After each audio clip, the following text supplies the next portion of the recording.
If you know how to bake, there is a way that you can make at least $1,000 extra per month. As a single mom, I had to find creative ways to make extra money. Listen, there were mouths to be fed. My kids, as you well know, if you are a parent or a guardian, shoes. Your kids always are growing out of shoes. And there were so many things that were needed just to keep them healthy and happy. And sometimes there was more month than there was money, okay? And I found a way because I do know how to bake. I came up growing up loving to bake and to cook. And one of the ways I figured out how to make extra money was by baking. Here is the side hustle that I used to do. As a woman, I would go in and get my hair done. And if you've ever been to a hair salon, or even as a man and you've gone to get your hair cut, and it's a busy Friday or a busy Saturday, and you are in that salon and you are sitting and waiting. Or if you're a woman with hair like mine, you have to sit under the dryer for a little bit. And there's a process, but yet and still you're waiting. And I was always needing a snack. So to minimize the time that I had to wait, I thought about how could I help women and men that were just sitting, make them happier, and at the same time, make some money. In our community, there are a ton of barbershops and hair salons. I simply went up to one of my local barbershops one Thursday. I took a batch of cookies. Let's face it, the men were going to be hungry, okay? I went up there, I talked to the owner and said, hey, I'm Dee, can I just, sell your clients some cookies? It will keep them happy while they're waiting. They aren't hungry. They'll stay in the shop longer. And he was agreeable. So I started simple. I started with chocolate chip cookies. Who doesn't like a chocolate chip cookie, right? I started with chocolate chip cookies. I took batches. I had bags that these cookies were in. So the presentation was on and popping, all right? And I sold, this was some years ago when my kids were small. I don't have littles anymore, thank you, Jesus. But when my kids were small, I took bags of about 5 cookies and I sold them for $3. Now, I walked out of that shop with $50. And it got me to thinking, if I did this every week, with not just one barbershop, but what if I had multiple salons and barbershops that I could deliver fresh baked cookies to? Would that work? And yes, I am here to tell you it did.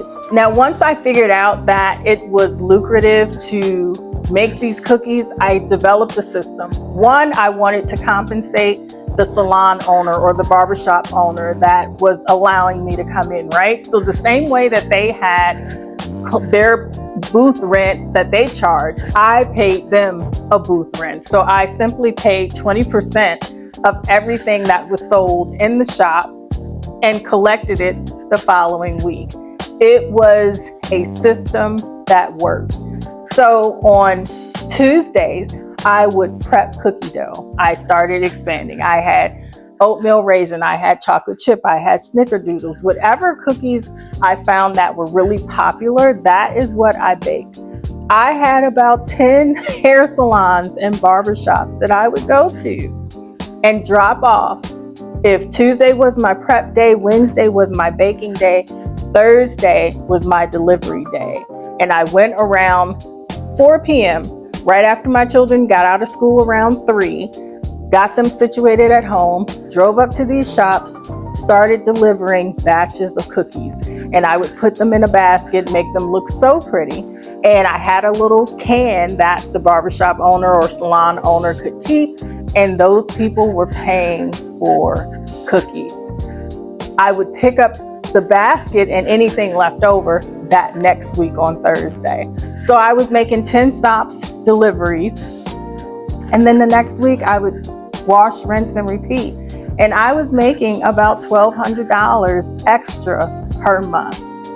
Now, when I would package these cookies, don't go in looking any kind of way, okay? You need to make your cookies and your baked goods look the best they can look, and they need to be presentable. They need to be looking like it's something that a customer would want to eat. All right. And I got, if you can see, I know it's clear, but I bought these bags from Michaels, and they come with these silver ties. If you can see that, and you would tie the bag up. Simply, you drop your cookies in this bag.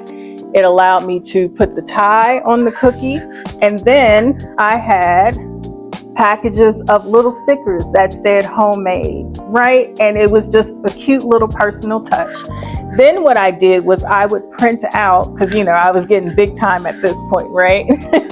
But I started printing out little labels and putting them on the back of my bag. And at that particular time, I called my company Dee's Delectable Delights. All right. So you would get a bag, it would have a really pretty silver tie. It would have the homemade sticker on it, so they knew it was made with love. And then I started just listing the ingredients and putting Dee's Delectable Delights with an email on the label. Now, let me tell you what happened when I did that. First off, you can find those bags. Where did I get those? I would get them from Michaels. They still have them, in fact. And I haven't done this in years, guys, but people still remember when I used to do it. And I moved, so I don't do it anymore, but it can definitely work for you. What happened after I started labeling those cookies, I got an email one day from one of the customers that frequented the salon and had enjoyed countless amounts of cookies. And she actually put in an order for white chocolate macadamia chip cookies and cranberry, white chocolate cranberry macadamia nut cookies. And it was for her wedding.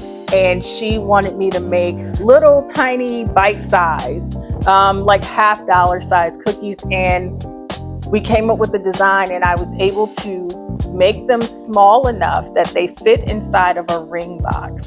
And then I got the colors of her wedding and the ribbon to match. And I stuffed 200 boxes with 5 cookies per box in this ring box. So I had little tiny miniature size of these bags and wrapped them up. I sealed them, stuffed them in that ring box, and did an entire wedding for 200 guests. So what was that? 1,000 cookies, plus I did 2 platters of cookies for the groomsmen and the bridesmaids. And that paid me a good bit of money. And I was able to feed my children. That one customer led to my doing 2 other weddings with that same idea, using those same ring boxes. So I am here to tell you today, if you know how to follow a recipe and you can bake, and you've made cookies before, or you've made brownies before, whatever it is that you feel is in your wheelhouse. If you can't bake, I am so sorry. This is not a good video for you. But if you know how to bake and people have told you that your baking tastes good and the food is great and you need extra money, that is definitely something you can do. Get your ingredients, hit up your local barbershops, your local salons, even the salons that the women have in their basements. Y'all know what I'm talking about. If you have been going to a hairstylist for a while, you have probably frequented a basement or 2 in your life. But get to know them, get to know the owners, talk to them, pay them, and they're more willing to work with you. If you give them a percentage, they're making money, you're making money too. And it's definitely a good way that you can make some extra money and feed your family. So these are all ideas. Do the baking hustle. I even made pies, cakes, sliced them up, put them in containers. Whatever was selling at that moment, at that particular shop, that's what I was baking. I have faith in you. I know that you can do this, and it is a way to add some extra income to your household. Please like and subscribe if you haven't already, but thank you so much for joining me on this episode of Plates and Perspectives, where we have good food, real stories, and full hearts.